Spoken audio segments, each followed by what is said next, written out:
Hi, in this short talk, I'm going to discuss my travels to Iceland. Iceland's a small country in the North Atlantic Ocean. I traveled there in the summer of 2017. Here's some facts about Iceland. Like I said before, it's one of the more northern countries in the world. It's about the size of the U.S. state of Kentucky, and the population of the entire country is about 330,000. In North Carolina, that's about a little bit bigger than the city of Greensboro, about that of Durham County. The capital is called Reykjavik, and it has a population of about 123,000, and about two-thirds of the country's population resides in that capital region, including Reykjavik and a couple of the other suburbs. It's got an extremely long history. It was settled in 874 AD, and there's 5 times as many sheep as people. And they have something there called the Huldufolk, if I can pronounce that correctly, and those stand for those are the hidden people, where that they have folk legends of elves and fairies. And it lies at the boundaries of 2 plate boundaries, so that makes that especially spectacular, especially the physical geography related to it. This is a map of Iceland. You can see this area here. We've got these glaciers here, okay, good part of the country here, and most of the activity for the country occurs right in the southwestern portion of it near Reykjavik. And I kind of highlighted it right there. The airport is off this peninsula right, to the left here, and then you kind of drive in the international airport, so to say. Okay, but you can see the plate boundaries. It separates where Iceland serves as a separation between the North American plate, which is going to the west, and the Eurasian plate, which is going to the east. So essentially, we have all of these rift valleys that run through the middle of the country. So where it's spreading apart, we have these volcanoes where magma and lava essentially come up to take its place. So we have a lot of tectonic activity in this particular country right here. And you can see these major rift valleys that run from south of Reykjavik all the way through the middle of the country. And then towards the southern part, we have an island here called Surtsey, which was formed in the 70s. That's also part of that too. In particular, when I was there, I went in this area called the Golden Circle. And you can see this course here in the southwestern part of the country. We visited a couple of national parks, a park called Geysir, a place called Gullfoss, and another one that I'll talk about called Kerid. So we went through this kind of area of rift valleys. I'm going to show a couple of pictures from there. This first one is from a national park called Thinvellir, and this is the big rift valley here. You can see the rift valley as this country is literally being torn apart. I thought this was really interesting. And the next, next we went to an area called Geysir. We have geysers here in the United States, especially Yellowstone Park. It's basically areas where underground water is being heated by subsurface magma that is heating it up momentarily and making it explode, making it expand. And I'll show some of these pictures here. Iceland is extremely rural, so you can see the signs here. The nearest hospital is 62 kilometers away, which is about 40 miles or so. Tells you the temperature is about 80 to 90 degrees Celsius, so almost 200 degrees Fahrenheit here. So here, like you are at Yellowstone, go at your own risk. But these are some of the pictures from the Geysir Field or the Geysir National Park here. I thought these were kind of interesting, so you can see the steam coming out here. You see this water, which is being heated by magma, which is fairly close to the surface of the earth here. In some places, it's very far below. You can see some of the bigger geysers here, and hot pots and steaming pools here. There's one called Stroker, and I think I have a picture of it exploding. And this is a picture, and this erupts about every 5 minutes or so.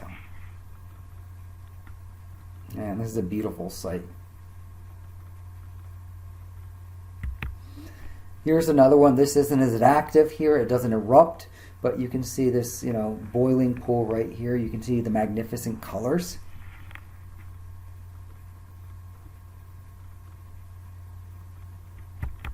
And here's just me with another of these hot spots here. You can see the rope, and it's roped off, and it's just amazing.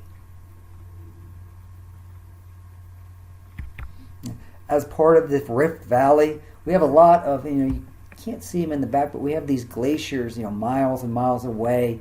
When they melt, they need to get out to the ocean, get out to sea level, the Atlantic Ocean, which pretty much surrounds the entire country. So as part of this rift valley here, this is called Gullfoss. Okay, Gull stands for gold in Icelandic. And this drops about 100 feet through this rift valley here.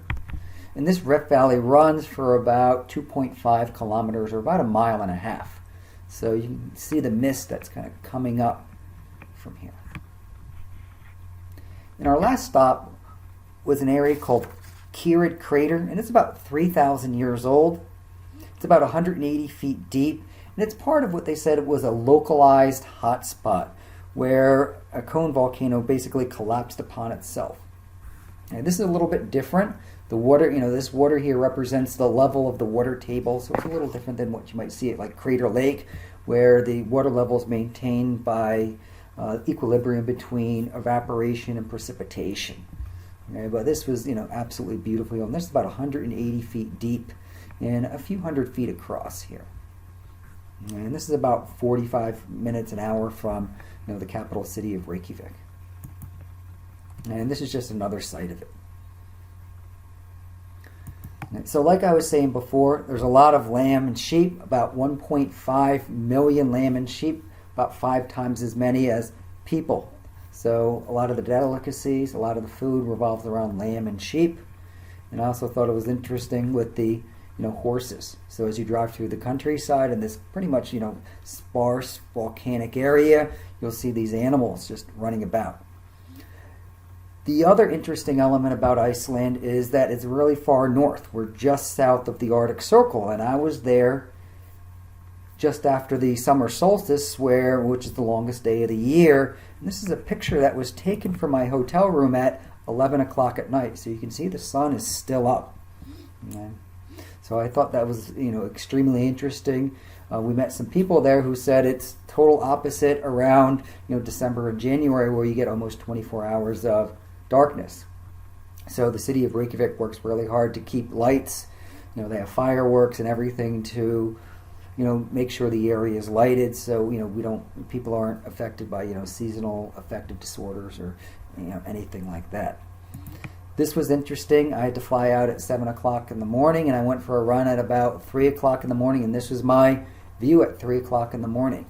This is the city pond here to the left, and this is the big Harpa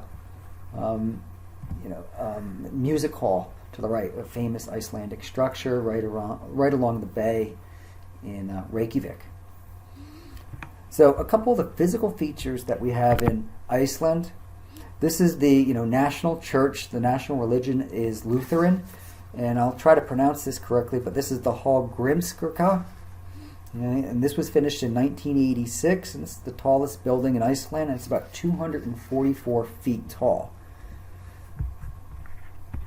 And you can see a statue of Leif Erikson in front of it.